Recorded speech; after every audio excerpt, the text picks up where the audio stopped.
no? At ito naman, si Dr. Baliw, doktor ng kulungan, alam niyo po, itinuwis na traidor daw kami. Ngayon, yung pagkakatraidor na yung mga kapatid, ibabalik ko lang sa kanya. Sino ba sa amin ang traidor? Diba? Siya yun. At sino ba sa amin,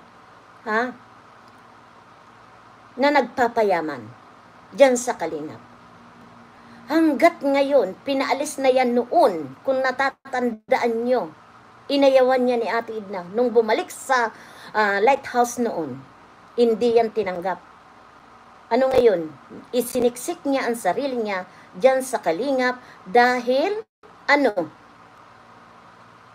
diyan lang siya nakakakuha ng money.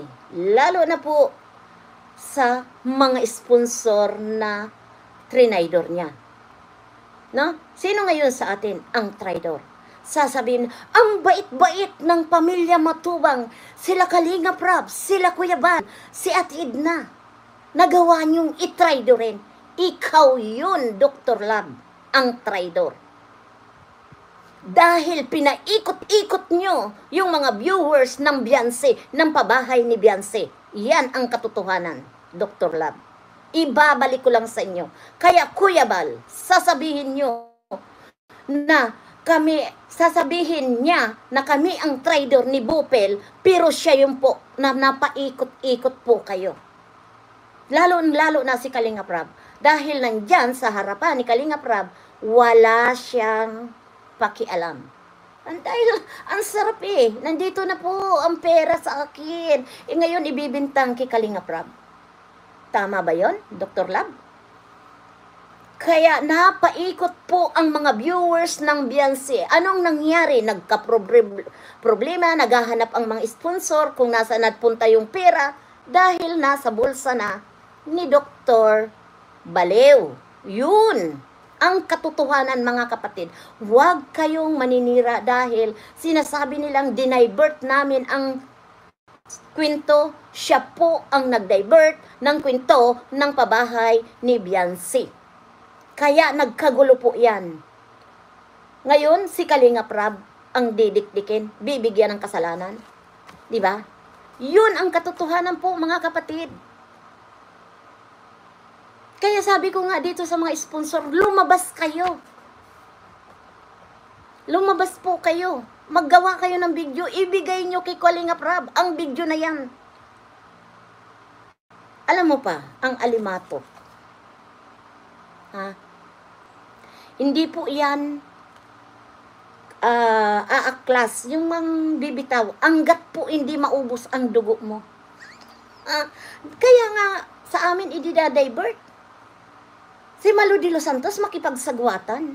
Para ano? Dahil daw sa mga sponsor. No, hindi ako marunong mangingi ng money, magparinig, money, Dr. Love.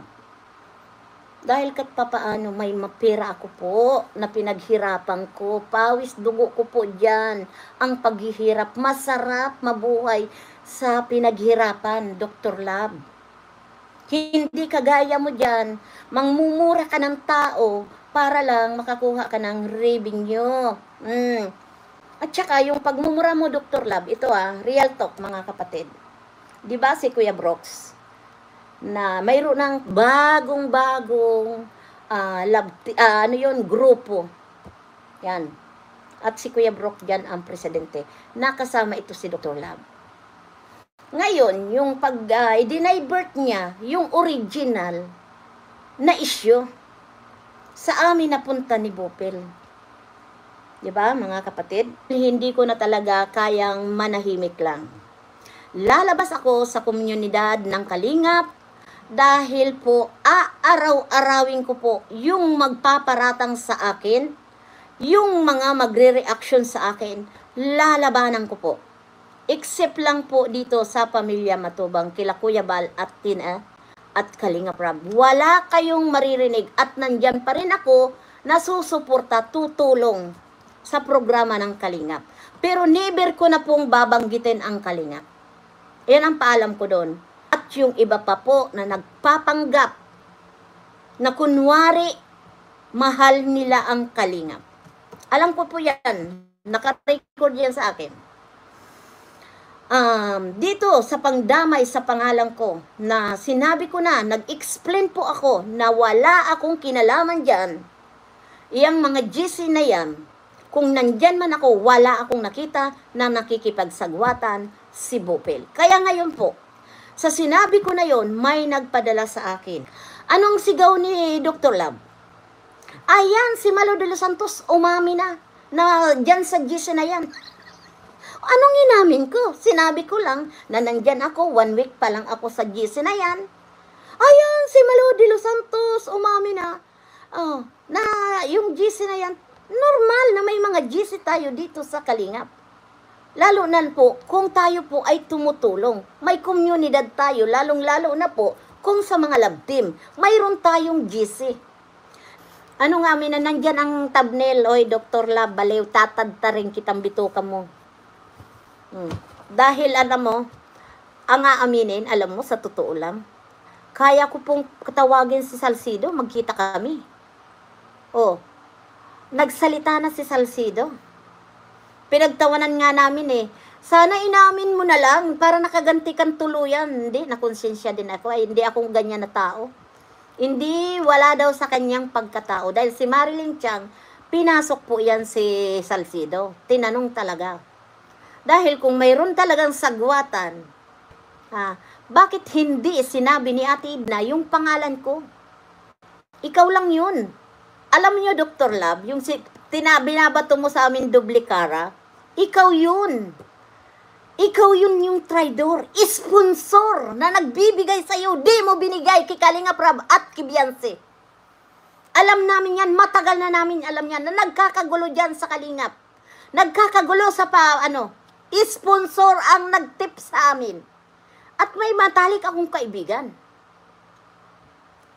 May matalik akong kaibigan. Naisahan mo rin siya. No?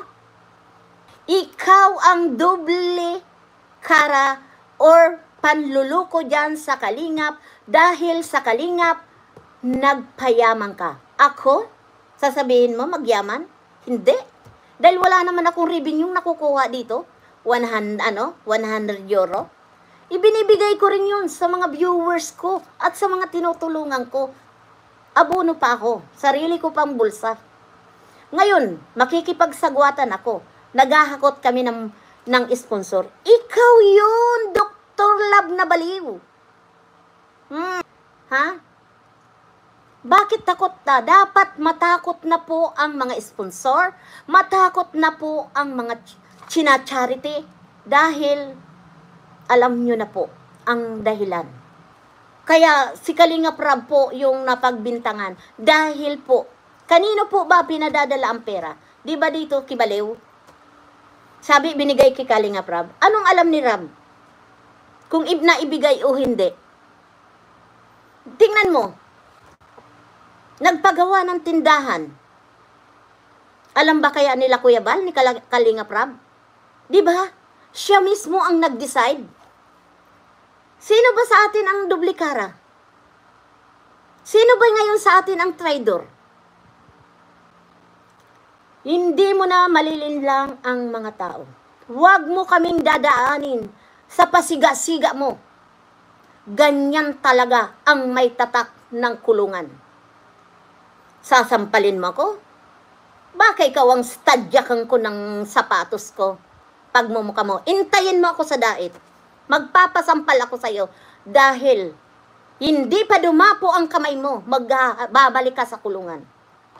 Ibahin mo ako. Tatahimik-tahimik ako nung nag-rebattle tayo, Dr. Love. Di ba? Nag-ano tayo? Ngayon, malala ang ginawa mo. Dadalhin mo lang, sabihin mo, mumurahin mo kami na parang demonyo. Di kami natakot. Sanay na kami sa mura. Sa pagmumura mo. Ano ngayon? Yung pagpapaalis mo sa amin? Nasaan ka ngayon? Di ka na nahiya dito sa Kalingap na ibinalik pa rin kami ni Kuya Bal. Dahil ibig sabihin nun, hindi kami nagtatraidor sa Kalingap. Dahil ako, lahat ng usapan doon, lahat ng sinasabi na ikaw muna Ate Malu ang admin doon sa GC na yun. Dahil siya lumabas. Ano ngayon? Ang sabi ko, ayaw ko Bopel. At ayaw ko rin humawak ng pera. Dahil noon, na ako po may grupo, hindi ako umahawak ng pera. Dahil dyan ang ayaw ko. Hindi kagaya dito kay Dr. Love na nangihingi sa mga sponsor. Ano sabi mo? Ano ba? Jan Joel, baka naman. Oh, pagawa mo bahay ko. Para matapos na. Yun, galing yun sa mga sponsor. Hindi galing sa pinaghirapan. Pero ako, Malu de los Santos, pawis dugo ko ang ibinibigay ko. Tinutulong ko sa aking mga kababayan na mahirap. Hindi doon galing sa sponsor na magbitbit lang ng kaunting ispisa. Mara lang po magka-raving nyo. Kunwari style, mag-charity. Anong charity ang pinaghirapan mo? Beyond the Sen? Kikalinga Prab? Puro clickbait? Mumurahin mo kami. Ang thumbnail mo, si Ido. Oh, di ba kawawa naman si Ido na babanatan mo, magre-rebuttal ka, mumurahin mo, pero ang thumbnail mo ay si Ido. Di ba ano yun, Dr. Love? Sa tamang pag-iisip ba yun? Di ba ganun? Mandarambong. Tawag ko sa'yo mandarambong. Ang tingin sa'yo ng mga tao, ang tingin sa'yo ng mga sponsor, mandarambong. Hindi kami. No? Sasabihin mo, nagakot kayo ng sponsor. Loob, labas ng Kalingap, nag-sponsor. Ako ba? May sponsor? Baka baliktad, Dr. Love. Nakatikim ka galing sa pinaghirapan ko. Linimusan kita. Huwag ako. Punyeta. Punyeto. Pangkulo. Tingnan mo nga ang asawa mo bago ka mamintas.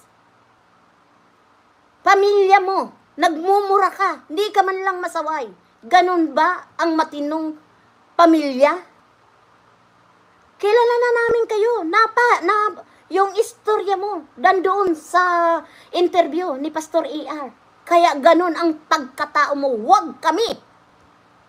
Bakit di mo murahin si Salcedo? Bakit di mo mamura si Kapiso? Dahil duwag ka, babae lang ang kaya mo. No? Huwag kami. Laban namin tong mga babae. Huwag mo na akong uulit-ulitin dahil sa isang sablay mo, ikaw mismo ang sumisira sa pagkatao mo, hindi po kami. Ikaw mismo. Pinakita mo mismo ang tunay mong pagkatao, ang pandarambong mo. Kaya kagalit na galit kay Bopel dahil naiinggit ka kay Bopel na lumalaban ng patas. Ikaw, kaya mong paingkutin sila Kuya Bal, sila Kalinga Prab dahil dito sa mga sponsor. No? Mga kapatid, mga Beyonce, matuto na kayo. Huwag kayong magpapaling lang sa mga matatamis, sa mga pagmumura nito ni Balew. Sayang ang pangalan mong Dr. Love sa channel mo.